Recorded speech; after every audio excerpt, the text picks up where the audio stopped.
কলকাতার চিকিৎসককে ধর্ষণ ও হত্যার ঘটনা হার মানাবে মধ্যযুগীয় যে কোনো বর্বরতাকে। পাশবিক নির্যাতনের পর হত্যা করা হয় সেই শিক্ষানবিশকে। চোখ মুখ থেকে গড়িয়েছে রক্ত, যৌনাঙ্গ সহ গোটা শরীরে ছিল মারাত্মক আঘাত, ভেঙে গেছে শরীরের হাড়। এটা কিভাবে হলো আসলে, কিভাবে হয়েছে আমি আপনাকে বলছি। দেখেন, আমি আপনাকে মূল জায়গাটা বলছি। এই যে মানসিক বিকৃতি অসুস্থতাটা হয়েছে অনলি পর্নোগ্রাফির কারণে, অনলি পর্নোগ্রাফি। এবার পর্নোগ্রাফি দেখতে দেখতে সবাই বাসায় এগুলো ইন্টারনেটে ফোনে সবাই যখন দেখতে অভ্যস্ত হয়ে গেছে, তখন ইন্টারনালি আমরা সবাই পশু হয়ে গেছে। এখন সামনে যেই থাকে, একটা ছোট বাচ্চা থাক, ছোট মেয়ে থাকে, 5 বছরের মেয়েকে দেখলাম রেপ করে ফেলছে। 5 বছরের মেয়ে, 5 বছরের মেয়ে রেপ হয়েছে কোথায় বলতে চাচ্ছি না, কারণ এগুলো বললে তো নিজেদের দোষ প্রকাশ করা হয়। কিন্তু মানুষ ধর্ষকের কোনো ধর্ম নাই। সে হিন্দু, মুসলিম, নাকি বৌদ্ধ, খ্রিস্টান, না আলেম জালেম, এগুলো ধর্ম দেখার সময় নাই। আল্লাহ পাক বলেছেন তার রাসূলের মাধ্যমে ধর্ষণ হলেই প্রকাশ্যে মৃত্যুদণ্ড দিয়ে দিবে, যেই হোক, সে যেই হোক, সে যেই হোক না, ওর কোনো ধর্ম নাই। সে একজন আলেম দাড়িওয়ালা মানুষও যদি হয়, তাকেও এই কাজ করতে হবে। তো চোরের কোনো ধর্ম আছে? ডাকাতের কোনো ধর্ম আছে? মিডিয়া আবার টেকনিক্যালি দেখবেন ওইটাকে হাইলাইট করবে বেশি, বিকজ এখানে একটা সুযোগ আছে ইসলামকে ডমিনেট করার জন্য। কিন্তু সেম ঘটনা কিন্তু অনেক বড় বড় সেকুলার প্রতিষ্ঠানে ঘটেছে, ওগুলো কিন্তু আমরা হাইলাইট করতে দেখি না। এটা আমরা বুঝি ইন্টেনশনটা কি। তবে এখানে একটা বিষয় ক্লিয়ার করতে হবে যে পাপ পাপী যেই করুক তাকেই শাস্তির আওতায় আনতে হবে। আল্লাহ তৌফিক এনায়েত বোঝান। এখন এমন একটা সময় চলছে, বাচ্চারাও এগুলো থেকে নিরাপদ না।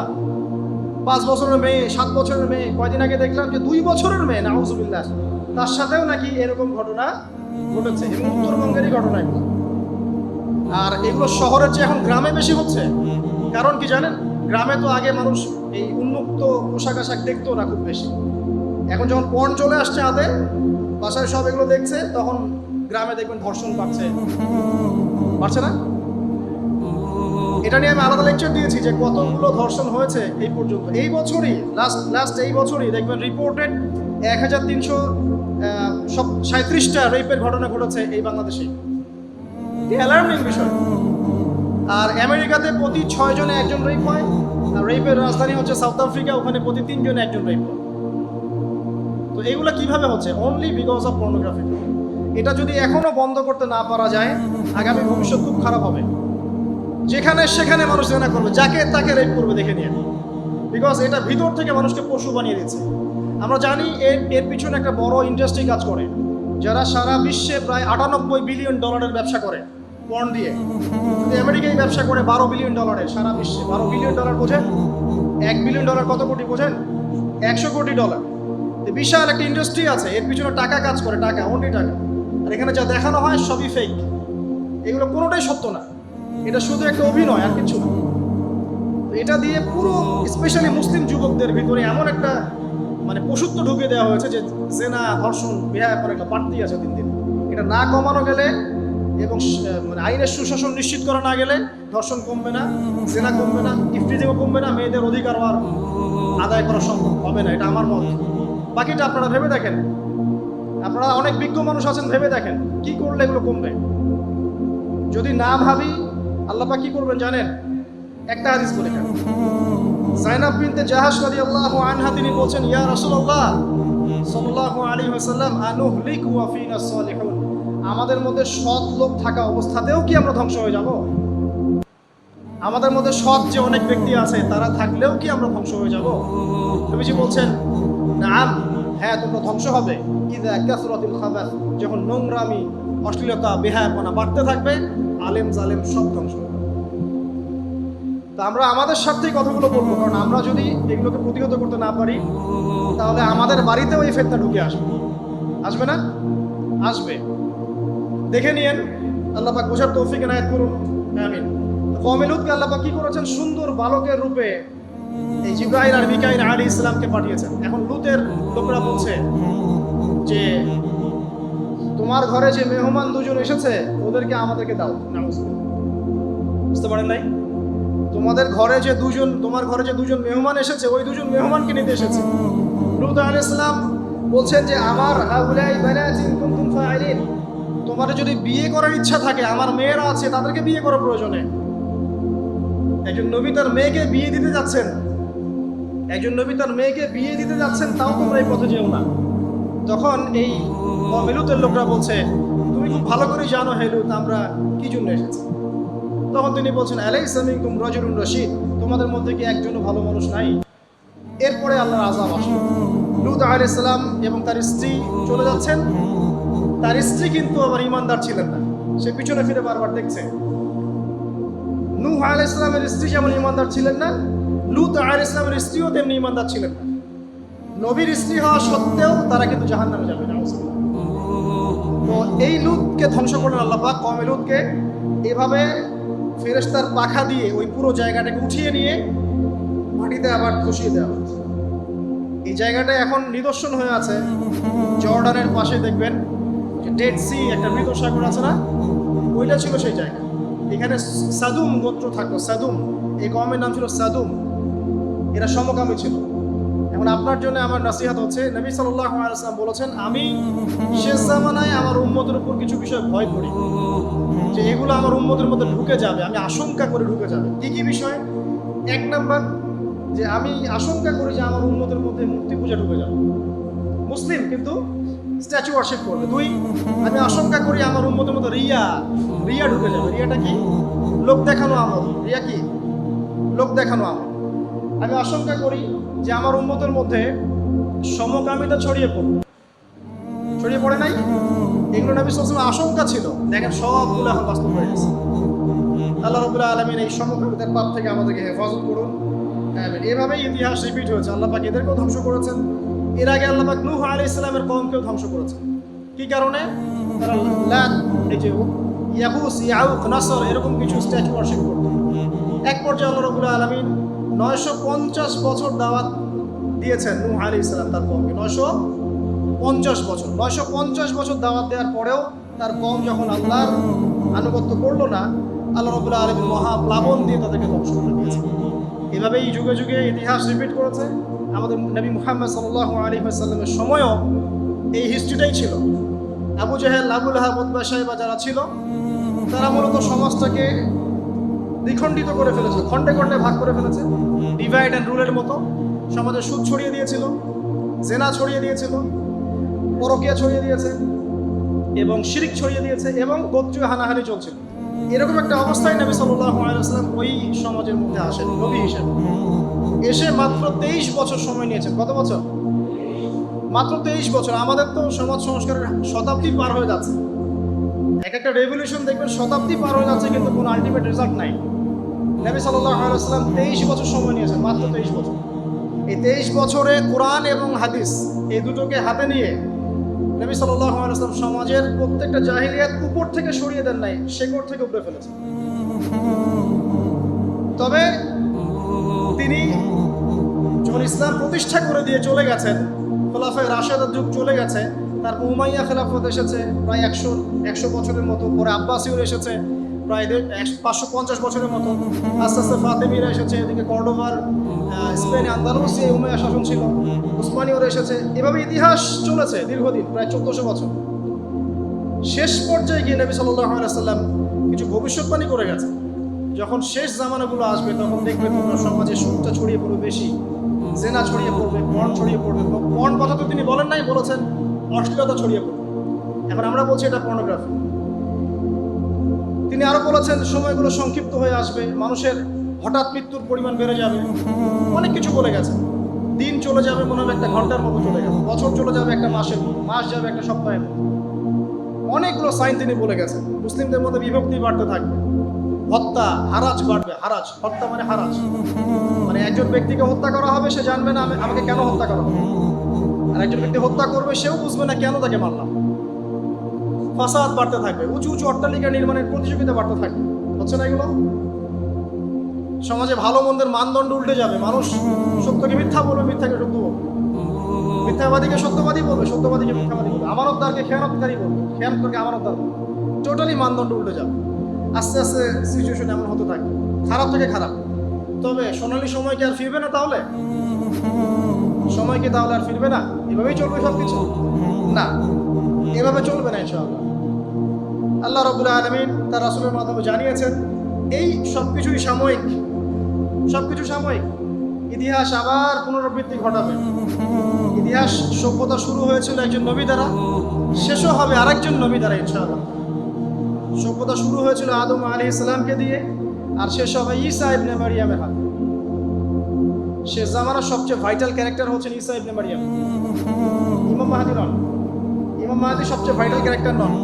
সবচেয়ে ভাইটাল ক্যারেক্টার হচ্ছে ঈসা ইবনে মারিয়াম। তিনি প্যালেস্টাইন জেরুজালেম থেকে পুরো ওয়ার্ল্ডে ইসলামিক খেলাফা রিস্টোর করবেন ইনশাআল্লাহ তাআলা। এবং তিনি নতুন কোনো শরীয়ত নিয়ে আসবেন, নতুন কোনো ধর্ম নিয়ে আসবেন, বরং তিনি এসে বরং ক্রুশ ভেঙে ফেলবেন। শুয়োরের মাংস এটাকে একদম টোটালি হারাম করে ফেলবেন। জিজিয়া যে ট্যাক্সটা আছে এটাকে উঠিয়ে দিবেন। এবং তিনি 40 ইয়ার্স, হাদিসে এসেছে 40 বছর তিনি এই পৃথিবীতে থাকবেন। কত বছর? 40 বছর। ওই সময় সম্পর্কে এমন কথা এসেছে যে যাকাত নেওয়ার জন্য একটা মানুষ খুঁজে পাওয়া যাবে না। আসতে কতদিন এটা আমরা বলতে পারবো না, এটা আল্লাহ পাক জানেন, আল্লাহ জানেন। এটা কতদিন এটা আমরা বলতে পারবো না, এটা বলার অধিকারও আমাদের নাই, বিকজ এটা গায়েবের বিষয়। আলামতগুলো আস্তে আস্তে আস্তে আস্তে ওইদিকে যাচ্ছে। এখন তিনি আজকেই আসুন আর কালকেই আসুন, ইমাম মাহদী আজই আসুক আর কালই আসুক, আপনার আমার দায়িত্ব চেঞ্জ হবে না। দায়িত্ব কি চেঞ্জ হবে? খুব সংক্ষেপে 2 মিনিট সময় নিচ্ছি যে আমরা যে কোনো সিচুয়েশনেই আমাদের দায়িত্বটা কি আসবে। 1 নাম্বার কথা হচ্ছে ভাই, যে বড় পরিসরে চিন্তা বাদ দিয়ে আগে ছোট পরিসরে আসেন। নিজের ব্যক্তি জীবনে আগে ইসলাম প্রতিষ্ঠা করেন। নিজে আগে পড়াশোনা করি, দিনের জ্ঞান অর্জন করেন, পড়াশোনা করেন, যে লাইনেই পড়াশোনা করছেন করেন, কিন্তু ইসলামটাকে, ইসলামের ফরজ ওয়াজিব সুন্নত মুস্তাহাবগুলো শেখেন। ডাক্তার ইঞ্জিনিয়ার হওয়ার কোনো আপত্তি নাই, বড় পলিটিশিয়ান হওয়ার, ইকোনমিস্ট হওয়ার কোনো আপত্তি নাই, বাট ইসলামের বেসিক নলেজটা অর্জন না করে মৃত্যুবরণ করেন আল্লাহর রাস্তায়। 2 নাম্বার, কোরআনকে সময় দেন, কোরআনটাকে স্টাডি করেন, হাদিসটা স্টাডি করেন। আল্লাহ পাক তৌফিক দান করুন, আমিন। এরপরে আমল বাড়িয়ে দেন, আমলটা বাড়ায় দেন। এখন সময় থাক 100 বছর আর 500 বছর বা 2 বছর, আমল বাড়ায় দেন। আপনার আমল আপনার সাথেই, কেউ কারো কবরে যাবে যাবেন। অতএব আমল বাড়িয়ে দেওয়ার চেষ্টা করি, আল্লাহ পাক তৌফিক দান করুন। আমল বাড়ানোর সবচেয়ে সেরা পদ্ধতি হচ্ছে রাসূল সাল্লাল্লাহু আলাইহি ওয়াসাল্লামের সুন্নাহ মতো জীবন করা, নবীর সুন্নাহ মতো জীবন করা। প্রত্যেকটা কাজ রাসূল সাল্লাল্লাহু আলাইহি ওয়াসাল্লামের সুন্নাহ মতো করেন ইনশাআল্লাহ, প্রতিটা কাজই নেকি হবে ইনশাআল্লাহ। আর কি বারবার আদর্শ পরিবার, এটা বারবার আমি একটা কথা বলি, আদর্শ পরিবারের কোনো বিকল্প নাই। পারিবারিক আদর্শ, পারিবারিক মূল্যবোধ সবচেয়ে বড় শিক্ষা। এই শিক্ষাটা অন্য জায়গায় আপনি পাবেন না। সো পারিবারিক আদর্শটা ঠিক করার চেষ্টা করি আমরা। আমাদের বাচ্চাদের প্রতি সচেতন হই, কার সাথে মিশছে, কি করছে, ওদেরকে ডিভাইস এডিক্টেড হতে দিয়েন না। এত সহজেই স্মার্টফোন ওদের হাতে তুলে দিয়েন না। বাসায় ছোট ছোট মেয়েদের ব্যাপারেও সচেতন হন, তাদের ব্যাপারেও খেয়াল রাখেন, তাদেরকে নিরাপত্তায় রাখেন। পর্দা, এটা তো বলতেই হবে, এটার কোনো বিকল্প নাই। যে যাই বলুক না কেন, আপনার ইজ্জত সম্মান আপনার কাছেই, এর কোনো বিকল্প নাই। রাসূল সাল্লাল্লাহু আলাইহি ওয়াসাল্লাম আল্লাহর বিরুদ্ধাচরণ করে আপনি প্রগতি অর্জন করতে পারবেন, আপনি উন্নতি অর্জন করতে পারবেন, পারতে পারেন, সেটা বস্তুবাদী। পরকালে এর কোনো অস্তিত্ব থাকবে? থাকবে না। আর কি করতে পারি আমরা? আমরা হালাল অর্থনীতি সার্চ করতে পারি। হারামে যারা যারা আছে, আজকে তওবা করি, আজকের এই লেকচার যাদের কানে যাবে, আমরা দোয়া করি আল্লাহ পাক সবাইকে হারাম রিজিক থেকে ফিরিয়ে নিয়ে আসুন। বারবার একটা কথা বলি ভাই, আপনার আমল নামায় যতটুকু রিজিক আছে, এর একটা দানা না খেয়ে আপনি মৃত্যুবরণ করবেন, আপনার মৌত হবে না। এখন আপনার রিজিকটা আপনি কি অবৈধ পথে চাচ্ছেন না বৈধ পথে চাচ্ছেন, এটা আপনার ডিসিশন। আপনি যদি বৈধ পথে চান, ওই পরিমাণ রিজিক আপনাকে খাওয়াবেন আল্লাহ পাক, তারপর মৃত্যুবরণ করবেন। আর যদি অবৈধ পথে চান, সেটাই খাওয়াবেন, খাওয়ায় মৃত্যুবরণ করবেন। আপনি ডিসিশন নেন কোন দিকে যাবেন। আর রিজিকের মালিক আল্লাহ আমরা খালি মুখে বলি, মনে কিন্তু বিশ্বাস করি না। মনে যদি বিশ্বাস করতাম তাহলে আমরা কিন্তু কখনো সুদের ধার ধারতাম না, আমরা ঘুষ দুর্নীতি করতাম। কারণ আমরা করছি কেন? মনে করছি যে আমি এটা করলে রিজিক পারবো। আর আপনি যাদের জন্য এই কাজগুলো করছেন, আপনার স্ত্রী, আপনার সন্তান, আপনার পরবর্তী প্রজন্ম, 40 দিন সময় নেবেন আপনাকে বলে যেতে। 40 দিন সময় নেবেন আপনাকে বলে যেতে, দেখে নিন। কবর খুব একাকিত্বের জীবন। আসলে মৌতের যে যন্ত্রণার কথা আমরা বলি না, এটা সবচেয়ে বড় বিষয়টা কি জানেন? এই শারীরিক কষ্ট তো আছেই, এই যে দুনিয়ার সবার থেকে বিচ্ছেদ, এটাই হচ্ছে যন্ত্রণা। সবার থেকে বিচ্ছেদ না, সবার থেকে বিচ্ছেদ হয়ে চলে যেতে হয়, এটা সবচেয়ে বড় যন্ত্রণা। মানুষ একা থাকতে চায় না।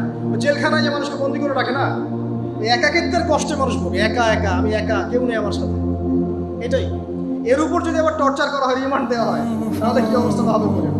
এই হলো কবর, এই হলো কবর। একটা ঘটনা বলে শেষ করে দেই যে একজন ব্যক্তি মারা গেছেন, আর মুসা আলাইহিস সালামের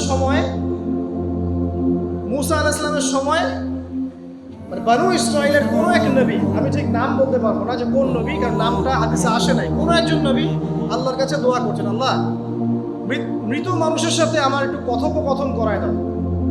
আমি জাস্ট একটু কথাবার্তা বলতে চাই যে মৃত মানুষটা কেমন আছে বা তাদের অবস্থাটা কি আমি জানতে চাই। তো আল্লাহ পাক সেই ব্যবস্থা করে দিলেন। তিনি একটা কবরের কাছে গিয়ে দাঁড়ালেন, একজন মৃত মানুষ উঠে আসলেন। এটা সায়েন্স বিশ্বাস নাও করতে পারে, আমাদের কোনো মাথা ব্যথা নেই, ঠিক আছে? তো এবার তিনি তাকে জিজ্ঞাসা করছেন যে তুমি কেমন আছো, তুমি কেমন আছো, এই মুর্দাকে জিজ্ঞাসা করছেন। তিনি বলছেন আজকে থেকে প্রায় 500 বছর আগে আমার মৃত্যু হয়েছে। এই ব্যক্তি বলছেন আজকে থেকে প্রায় 500 বছর আগে আমার মৃত্যু হয়েছে, এখন পর্যন্ত আমার গা থেকে, আমার আত্মা থেকে মৌতের যন্ত্রণা দূর হয় নাই। লা ইলাহা ইল্লাল্লাহ। তো এই হচ্ছে অবস্থা। আমরা ব্যক্তিগত চিন্তাটা আগে করি, নিজের ফিকির, নিজের কবরের ফিকির, নিজের এলেম, নিজের আমল, নিজের পরিবার, নিজের রিজিক। যাদের জন্য হারামে যাচ্ছেন কেউ সাথে যাবে না, কেউ সাথে যাবে না, না আপনার গার্লফ্রেন্ড, না আপনার বউ বাচ্চা, কিচ্ছু না। এগুলো তো শুধু মায়ার বাঁধন, মায়ার বাঁধন না, মায়ার বাঁধন। যদি এগুলো নিয়ামত হয় আলহামদুলিল্লাহ, যদি এগুলো দুনিয়াতে আপনার ফিতনা সৃষ্টি করে, আপনি আসহাবুল কাহফ হয়ে যান। কথা বুঝতে পারছেন না? এরপরে যদি সামর্থ্য হয়, আল্লাহ পাক আপনাকে জ্ঞান দেন, আপনাকে পলিটিক্যাল পদ দেন, ইকোনমিক সেকশনে জ্ঞান দেন, ইত্যাদি ইত্যাদি, আপনাকে আল্লাহ যে সেকশনে রাখবেন সেখান থেকে দিনের খেদমত করবেন, পারবেন না ইনশাআল্লাহ? ডক্টর হয়েছেন, রোগীদের ফিস কমায় দেন, ট্রিটমেন্ট ইজি করে দেন। হ্যাঁ, ডক্টর হন, একজন ভালো ডক্টর হন, কসাই হয়ে যান। ইঞ্জিনিয়ার হন, একজন সৎ ইঞ্জিনিয়ার হন, চোর হন। আপনি যেখানে থাকবেন সেখান থেকেই আপনি খেদমত করতে পারবেন। সবাইকে আলেম হতে হবে জরুরি না, সবাইকে দায়ী হতে হবে জরুরি না, এবং সবাই এটা হতেও পারবে না। এভাবে জাতি গঠন হয় না।